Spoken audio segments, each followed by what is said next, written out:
bienvenidos a Primero a Noticias. Hoy tenemos preparado una sección en la que abarcaremos temas relacionados a la química. A continuación, mi compañero Kevin les dará toda la información respecto a los enlaces químicos. Ahora hablaremos de los enlaces químicos.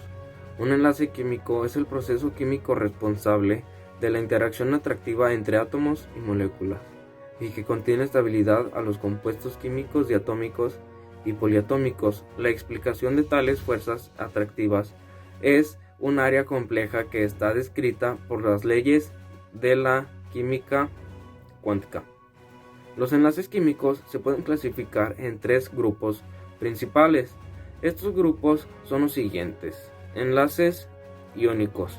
Estos enlaces son el resultado de la presencia de atracción electrostática entre los iones de distinto signo respecto a las valencias de los elementos y el número de electrones que deben perder o ganar para completar las capas, es decir, uno es fuertemente electropositivo y el otro es fuertemente electronegativo. Otro de estos enlaces son enlaces covalentes.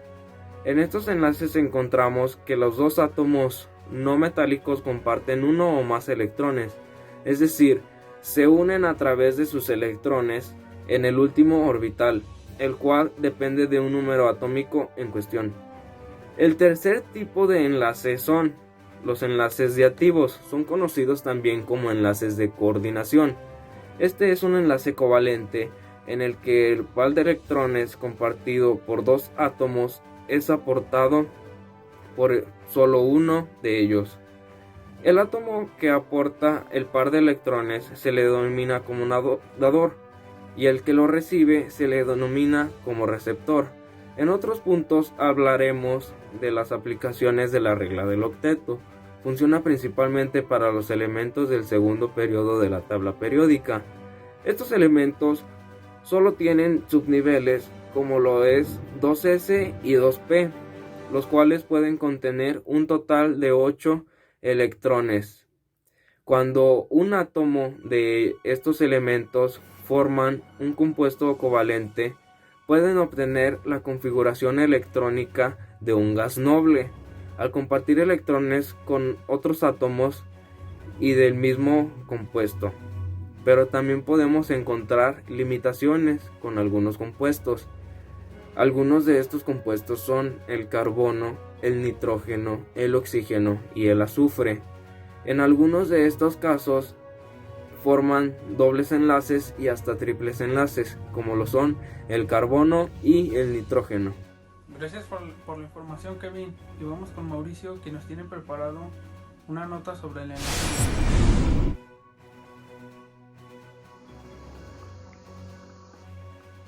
Hola, buenos días. En el siguiente tema se desarrollará el enlace iónico. En el siguiente dispositivo veremos sobre el índice, que este tema se desarrolla sobre una introducción, las características, tipos de iones, valencia iónica y descubrimiento del enlace iónico. En la química, el enlace iónico es una unión que resulta de la presencia de atracción electrostática entre los iones de un distinto signo, es decir, uno fuertemente electropositivo y otro frecuentemente electronegativo. Uno se da cuando el enlace, uno de los átomos capta electrones del otro. Suele darse un compuesto metálico y en uno no metálico. Se produce una transferencia electrónica total de un átomo a otro formándose iones de diferente signo. La atracción electrostática entre los iones de carga opuesta causa que se unan y formen un compuesto. En el siguiente texto veremos lo de un enlace de cloruro de sodio.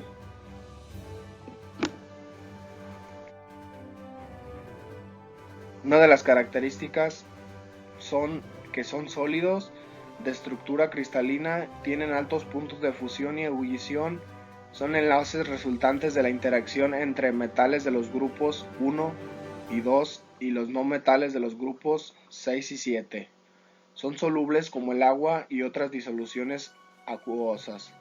Una vez fundidos o en una solución, sí conducen electricidad. En estado sólido no conducen electricidad. Esta fue otra de las características del enlace iónico. Tipos de iones. Los iones se clasifican por dos tipos, ya que son los aniones y cationes. El anión es un ion con carga negativa, ya que se compone sobre el fluoruro y el cloruro. Los cationes son especies químicas con déficit de electrones, lo que les otorga una carga eléctrica positiva. El catión se compone sobre sodio y potasio.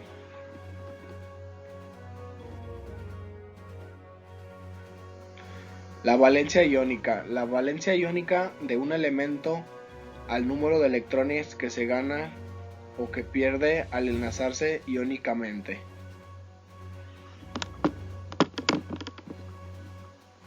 En las siguientes imágenes pues veremos el nivel de valencia de cada electrón, los núcleos y el átomo de sodio.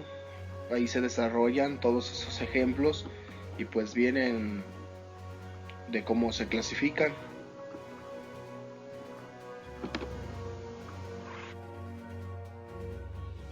El descubrimiento de la valencia iónica. La UE en 1912 y la familia Bragg llegaron a la teoría del enlace en los compuestos iónicos en base a interacciones electroestáticas entre iones cargados. En 1918 Max Born y Alfred Lane dedujeron una expresión para calcular teóricamente las energías de red en la información de los compuestos iónicos. Pues ellos dos fueron uno de los principales desarrolladores de la valencia iónica y fueron pues los que la descubrieron. Y como siguiente tema pues le cedo el tiempo a mi compañero. Mi compañero Christopher nos dará toda la información respecto al enlace covalente. Adelante, Christopher. Gracias, Milton. Ahora, el enlace covalente. Podemos definir el enlace covalente como la unión de dos o más elementos que comparten electrones. Se caracterizan porque los átomos tienen electronegatividades parecidas y sus enlaces son de elementos no metálicos. En este tipo de enlace podemos ver principalmente moléculas de gases como el dióxido de carbono de la cerveza y de compuestos orgánicos como el etanol, ya que estos últimos se forman principalmente de carbonos, hidrógenos y de oxígenos. Un factor importante para determinar si el enlace es covalente es su electronegatividad, ya que al tener electronegatividades similares, los electrones se situarán principalmente en el centro del enlace. Y recordemos que la electronegatividad es la capacidad del átomo para atraer electrones de otro átomo. Sin embargo, esa ligera diferencia de electronegatividades divide a los enlaces covalentes en dos clases. Sería la primera clase el enlace covalente no polar, donde los electrones pasan mayor parte del tiempo en el centro del enlace. El ejemplo simple sería una molécula de hidrógeno. Como ambos átomos tienen la misma electronegatividad, ambos electrones se quedarán en el centro del enlace. El otro tipo de enlace es el covalente polar, donde los electrones pasan más tiempo del lado del elemento con mayor electronegatividad. Un ejemplo sería la molécula del agua, ya que las electronegatividades de los átomos varían lo suficiente para que los electrones se sitúen mayormente en el lado del oxígeno. Antes que nada, aclaro que la hibridación de orbitales se utiliza para explicar enlaces entre distintos átomos. Carecería de sentido decir que un átomo independiente individual en un estado elemental tiene una hibridación sp, sp2. Carece de sentido porque es una teoría que se utiliza exclusivamente para explicar enlaces entre distintos átomos. Ahora bien, hay casos en la naturaleza como el carbono que se demuestra que se puede enlazar a 4 átomos diferentes. Esto la teoría del enlace de valencia no lo explica porque la configuración electrónica del carbono es S2P2. Tendremos el S2 apareado y el P2 lo tendríamos 2 electrones desapareados y un orbital P vacío. En este caso el carbono se puede enlazar a 2 átomos más, sin embargo en la naturaleza se ha demostrado que se puede enlazar a 4. Esto se explica con la formación de orbitales híbridos. Los orbitales híbridos no son nada más que una combinación de orbitales atómicos ya existentes. La palabra híbrido viene de que es una combinación entre el S y el P, por ejemplo un SP, y esa combinación forma nuevos orbitales que se conocen como híbridos, de los cuales se pueden colocar desapareados los electrones. Por ejemplo, en el caso del carbono, que tenemos S2P2, podemos combinar un S con un P para formar un 2SPs, etc.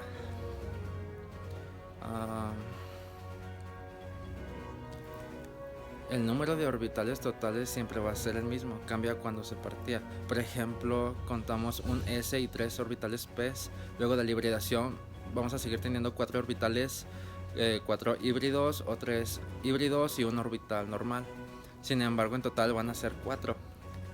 Por último, pasamos con mi compañero Bernardo Roxel, quien tiene preparada toda la información respecto a las reacciones químicas. Las reacciones químicas se pueden dar en la naturaleza o de manera artificial, como este es el caso de el dióxido de hierro. Este se da al combinar el elemento que es hierro con el oxígeno que está en el aire. Esto da como tal el óxido de hierro. Uno de los ejemplos también de manera artificial sería el café con leche. Este se da de manera muy fácil, que solo es juntar leche, café, azúcar en una pequeña taza.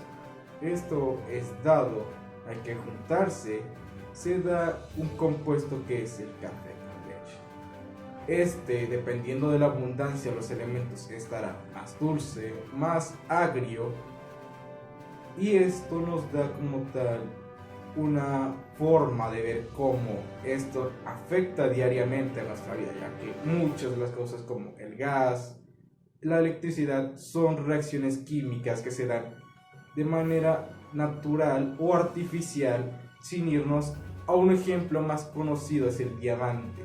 El diamante como tal es un compuesto que se da de forma natural al someter un elemento como es el carbón a altas temperaturas, y a altas presiones sucumbe a la creación de este pequeño cristal que es el diamante en bruto. Esto como tal no nos da solo un compuesto, hay varios elementos que, sometiéndolos a diferentes reacciones, nos dará una o dos sustancias diferentes, ya sea óxido de hierro, dióxido de carbono, oxígeno. Es uno de los elementos más comunes dentro de las reacciones. Sin importar en qué área estemos, llegará a estar compuesto de varios de los elementos, como sería el dióxido de hierro. Hablaré acerca de las reacciones redox. Una reacción redox o de óxido-reducción es en la que uno o más electrones se transfieren, presentando así un cambio de oxidación. En las reacciones redox o de óxido-reducción existen dos agentes, el agente reductor y el agente oxidante. En el agente oxidante presenta una reducción y el agente reductor. Con información, compañeros, bastante interesante. Nos veremos el día de mañana. Esto es todo por la edición del día de hoy.